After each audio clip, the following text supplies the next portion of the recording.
Ինչ է հացը։ Լեզվաբանական իմաստով հասարակ գոյական է։ Եթե մատնանշենք հիմնական գործածությունը, ապա պիտի ասենք, որ հացը սնունդ է։ Եթե քրիստոնեական գաղափարաբանությանը հղում անենք, ապա կասենք, որ հացը Հիսուսի մարմինն է։ Իրականում, ինչ է հացը։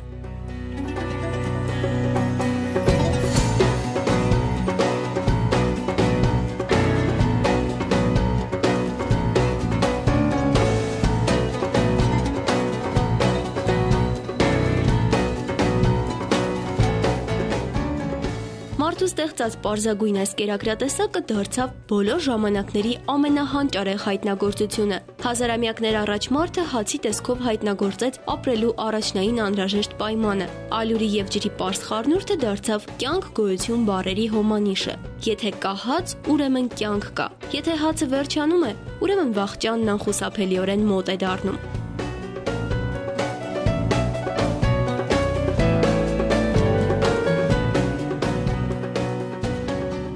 Հայի համար հացը իմաստություն է, այն սերունդներին փոխանցելու համար մեր պապերը մինչև իսկ արյուն են թափել։ Հացը տարբեր դարաշրջաններում եւ տարբեր պայմաններում ապրող մարդկանց միավորողն է։ Հացը կամրջող դարձավ 10,000, միգուցե ավելի տարի առաջ ապրած մարդու եւ 21-րդ դարի գերժամանակակից մարդու միջև։ Այն իր շուրջն է հավաքում հային եւ ամերիկացուն, հարուստին ու աղքատին, պաշտոնավորին ու ծառայողին։ Հացը հաղթահարել է ժամանակային եւ տարածական բոլոր սահմանները։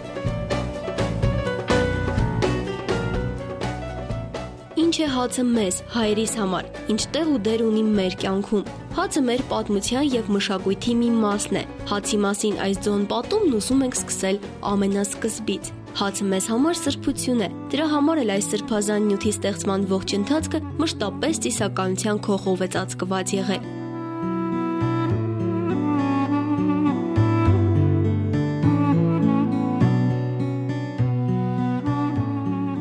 Հացը ցորենի եւ մյուս հացահատիկների ստեղծագործությունն է։ Ավանդությունը պատմում է, որ մենք նույնիսկ հացահատիկի աստվածուհի ենք ունեցել։ Նրան Աշորա են անվանել։ Նա եղել է հին շումերների հացահատիկի աստվածուհի Աշնանի ավագ քույրը եւ 4 վարսահյուսք է ունեցել՝ ցորենաթույր, հաճարաթույր, գարեթույր եւ կորեկաթույր։ Ավանդազրույցը մի կողմ, բայց ցորենը առհասարակ հացահատիկը մեզ համար առատության եւ բարիքի խորհրդանիշն են։ Հայի տանը գրեթե միշտ ցորենի հասկ է եղել, որն էլ ըստ հավատալիքի ապահովել է տան առատությունն ու լիությունը։ Հայկական լեռնաշխարհի տարածքում շատ ու շատ հին ժամանակներից են ցորեն աճեցնում։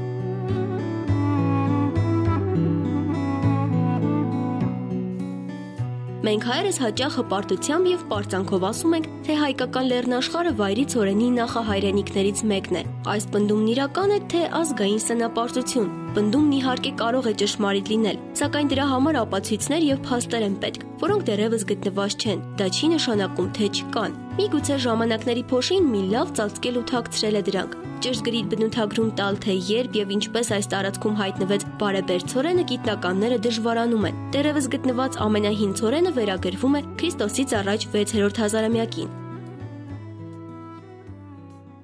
Մենք կարիք ունենք լայնածավալ, լուրջ այսպես աշխատանքներ կատարելու, որպեսզի այդ խնդիրը լուծենք։ Հակառակ դեպքում մենք անընդհատ կվիճենք, կասենք, գիտեք, մենք ունենք վայրի ցորեն, բայց մեկը կասի, հա, բայց ձեր ամենավաղ վայրի ցորենը 6-րդ հազարամյակում, այ Առատաշենի, Ակնաշենի, այսքան Արարատյան դաշտի վաղ է, բայց 3-4 հազար տարում ինչ տեղ ունեցավ։ Միգուցե Սիրիայից են բերել, որտեղ կոնտակտները հարավային աշխարհի հետ այդ հուշարձաններում ակնհայտ են։ Հայկական լեռնաշխարհի մի մասը տեղակայված է մի տարածքում, որը գիտական շրջանակներում նշվում է բարեբեր կիսալուսին եզրույթով։ Հենց այդ տարածքում է տեղի ունեցել վայրի հացահատիկների եւ կենդանիների ընտելացումը, այսինքն յուրացնող տնտեսությունից արտադրող տնտեսության անցումը, որը պատմության մեջ հայտնի է որպես նեոլիթյան հեղափոխություն։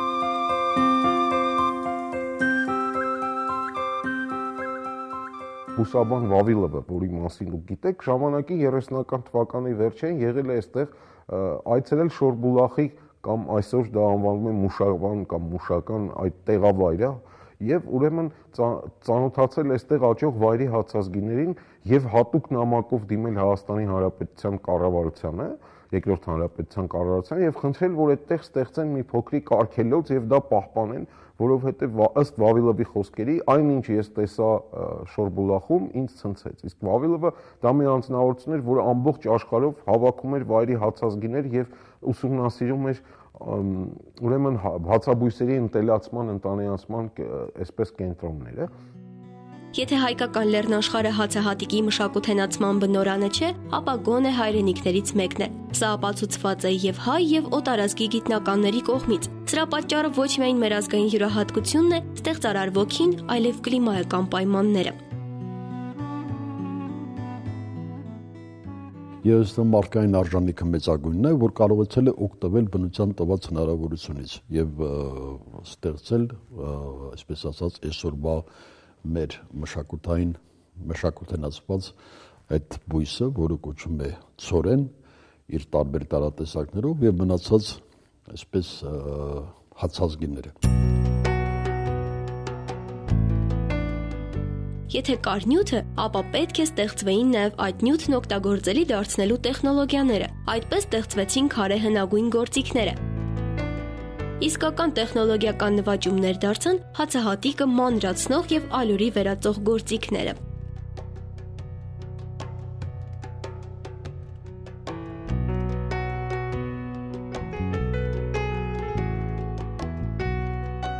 Պարզագույն աղորիքները դրանք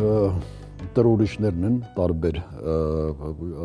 քարատեսակներից, հիմնականում կարծր տիպի քարերից, պատրաստված, երբ երկու քարերի արանքում պարզապես տրորել են, ստացել են ալյուր եւ ծավալ հիշեցնող ինչ-որ մի զանգված, որը աշճանաբար կատարել եւ հազարամյակների ընթացքում մենք եկել ենք, ասենք, մոտավորապես 4-րդ հազարամյակում թվականից առաջ արդեն ունենք մակույկաձև աղորիքներ։ Հավանաբար մեր թվականության առաջին դարերից արդեն մենք ունենք ջրաղացի գաղափարը երևի, բայց ջրաղացի եւ մակույկաձև աղորիքի միջև մի հսկայական ժամանակաշրջան մարդը հասավ այն բանին, որ ստեղծեց երկանք։ Կարող ենք այսպես ասել, նեոլիթյան հեղափոխությունից մինչև ինդուստրիալ հեղափոխություն գրեթե այդ տեխնոլոգիաները, երկանքները, աղորիքները, ծեծիչները, տրորիչները, որոնք հիմնականում պատրաստվում էին ավելի ճիլ կամ պինդ քարերից, բազալտից հիմնականում,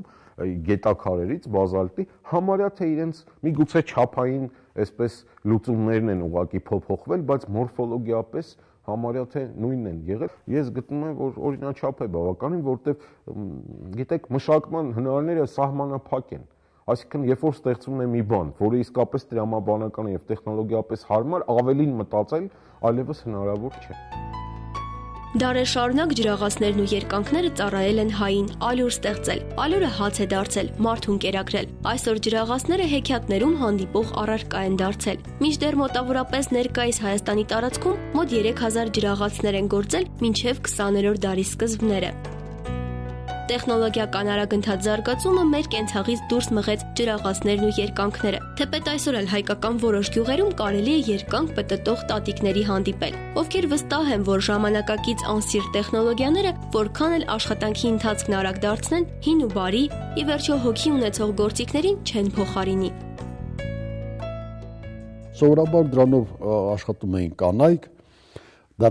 խոհանոցի, այսպես ասած, պարագա էր համարվում, երկու կին էին նստում դեմ-դեմաց եւ երկուսով կամ իրար փոխարինելով այդ գործին մասնակցում էին նաեւ երեխաները շատ մեծ հաճույքով, որը որպես խաղ էր նաեւ ընկալվում։ Ալյուրը ստանալու տեխնոլոգիան արդեն հայտնագործված էր։ 21-րդ դարի մարդու մտածողությամբ մի փոքր դժվար է պատկերացնել, թե ինչպես եւ ինչ պայմաններում հնադարյան մարդը մտահղացավ ալյուրն ու ջուրը խառնել եւ ստացված զանգվածը եփել։ Ընդհանրապես որպես արխայիկ ձև, հնագույն հացատեսակ դա մոխրում եփված խմորն է, որը կոչում են կրկենի։ Անգամ այսօր հայոց հյուսիսարևելյան շրջաններում կարելի է այդ երևույթը հանդիպել, երբ որ մոխրի մեջ խմորագունդը եփում են, հենց կրկենի էլ կոչում են, դա արխայիկ այդ ծեսի եւ ծիսականացված հացի վերապրուկն է։ Հացը թերևս ստեղծման պահից դարձավ ոչ միայն սնունդ, այլև մարդկային փոխհարաբերությունների միջնորդ։ Նյութից ստեղծված հացը նյութեղեն լինելու կողքին նաև գաղափար դարձավ։ Մարդու հիմնական սնունդը հացը կենսապահովման մշակութային իրողություն է, որի համանման է բնության մեջ չկա։ Բոլոր կենդանի էակներն այս կամ այն կերպ սնվում են, եւ միայն մարդն է, որ հաց է ուտում։ Հաց ստանալը գործողությունների մի ամբողջ շղթա է, որի ընթացքում հացը բնական պարզ իրողությունից վեր է ածվում մշակութային արժեքի։ Հայոց լեզվում, երբ որ ասում ենք հաց սնունդ ընդունելու, ուտելիք ընդունելու, կերակուր ընդունելու, մենք կոչում ենք հաց ուտել։ Եվ սա ինքնին վկայում է հացի ունեցած այդ շատ հին եւ կարեւոր ու առանցքային դերի մասին։ Հացն ու գինին դարձավ նոր ուխտը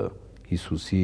հավերժական հիշատակի, հավիտենական հիշատակի եւ մինչեւ նրա գալուստը պետք է եկեղեցիներում մատուցեն Տիրոջ մարմինը։ Որոշ ուսումնասիրողներ հայկական լեռնաշխարհը համարում են արխայիկ հացաթխման կենտրոններից մեկը։ Հայկական հացի անցած ճանապարհի հետազոտող Արմեն Մեհրաբյանը համարում է, որ մենք հայերս մոտ 120 տեսակի հաց ենք ունեցել։ Գիտնականն այս ցանկում ներառում է նաև հայկական գաթայի տարբեր տեսակները, նազուկը եւ խմորից պատրաստված մի շարք այլ կերակուրներ, որոնք անշուշտ մեր պատկերացմամբ ավելի շուտ խմորեղեն քաղցրավենիք են կամ խմորով պատրաստված ճաշատեսակ, քան թե հացատեսակ։ Հայկական ավանդական հացատեսակների ճշգրիտ հաշվարկները մի կողմ դնենք։ Մեր ժողովրդի համար հացաստեղծման ողջ գործընթացը ծիսականության մի ամբողջ սրբազան շարան է։ Ալույրը որ մաղում են, հարսանիքի կնունքա ինչ որ, չգիտեմ, մաղի մեջ, ուրախությամբ այն մաղի մեջ բան են լցնում, ուլունքները, կանֆետա, պոպոկա, խառը, որ աղջիկները մաղեն, այս ալյուրը, ինքը մնում է երես, այս ասում են ղսմաթով ինչ առիթ լինի, լավը լինի, դրա համար։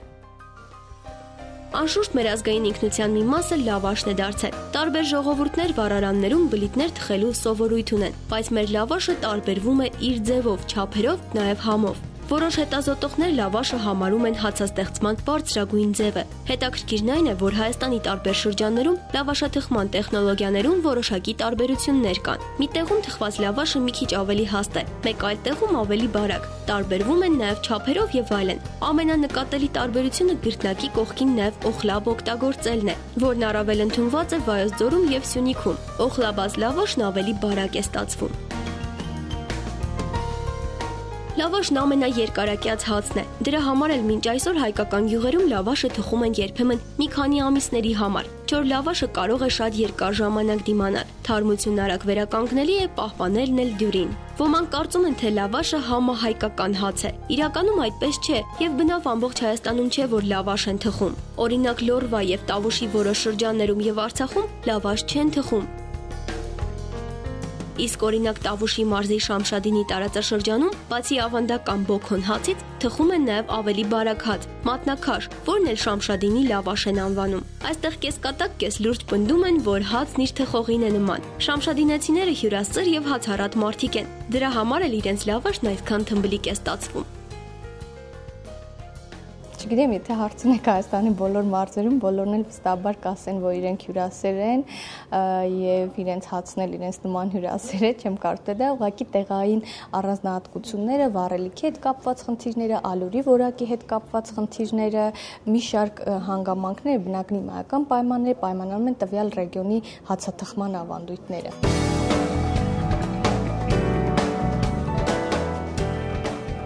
Ալյուրը մարդու տրամադրությունը, հոգեվիճակը, հույզերը կլանող եւ փոխանցող նյութ էին համարում։ Դրա համար էլ կարևորվում էր եւ ծանրակշիռ ընտրություն էր կատարվում, թե հացաթխման գործընթացին ովքեր կարող էին մասնակցել։ Նախ եւ առաջ հաց թխելը բացառապես կնոջ պարտականությունն ու նաեւ իրավունքն էր։ Թոնրատանը տղամարդու ներկայությունը անընդունելի էր եւ արգելված էր։ Անկամ մանկահասակ փոքրիկ տղա երեխան, եթե գտնվեր թոնրատանը, համարվում էր, որ նա կարող է վնասել հացի որակին, հացը կուտ կգնա, կվառվի, կփչանա եւ լավ չի լինի։ Թոնրատանը կարող էին միայն կանայք գտնվել, բայց նույնիսկ հացաթխմանը մասնակցող կանանց հարցում լուրջ ընտրություն էր կատարվում։ Ամենք ինչ էր, որ կարող էր դիպչել խմորին, անգամ դեպի Թոնրատուն ոչ բոլոր կանայք մուտք ունեին։ Որ կինը կարող էր հաց թխել, փորձառու կինը, ով լավ ընտանիք ուներ, առողջ էր, լավ երեխաներ ուներ, հաց թխելու գործընթացին աշխատում էին չթողել հղի կանանց,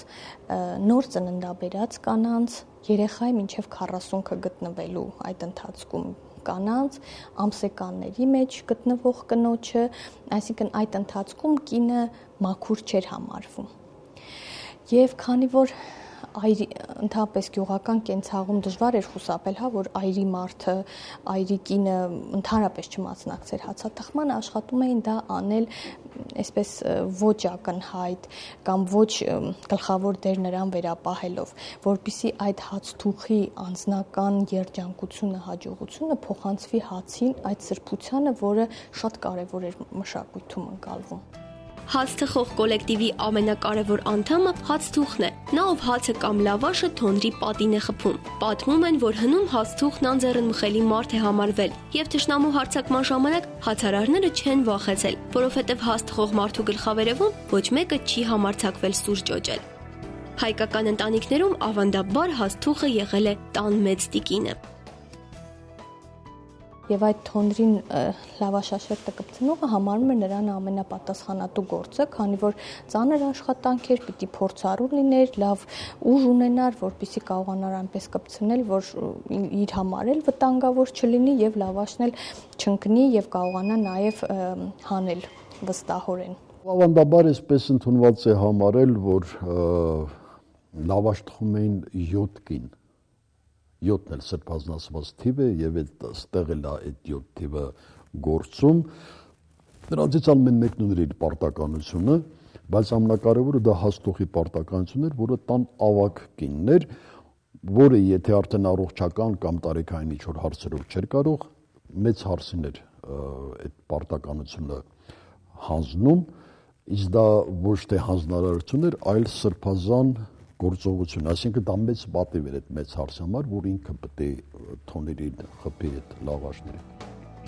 Թոնրատանն ընդունված նորմերի շարանը նաև առաջին թխված հացին է վերաբերել։ Նախ կուտ գնացած հացն ուտելը մեղք է համարվել, բացի այդ Թոնրատան ներսում եւ դրսում հավաքվածները, որքան էլ քաղցած լինեին եւ անհամբերությամբ սպասեին առաջին սպիտակափրփուր լավաշին, ուտել չէր թույլատրվում, քանի դեռ թխված լավաշների թիվը 7-ին չէր հասել։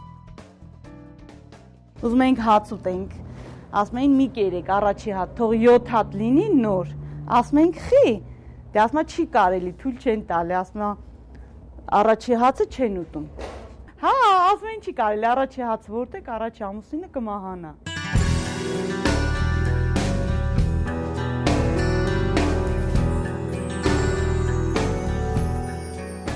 Հացաստեղծման եւ նաեւ հացապահպանման ողջ գործընթացը նորմերի, օրենքների, սովորույթների, հավատալիքների մի ամբողջ շարան է։ Հացի շուրջը մեր ժողովուրդն այդ ամենը հյուսել է անկեղծորեն հավատալով հացի ուժին, գիտակցելով, որ ալյուրի եւ ջրի խառնուրդը պարզ է միայն բաղադրության առումով, իսկ իրականում հացն ամենաառեղծվածային կերակուրն է, որի բացահայտումը շարունակելի է։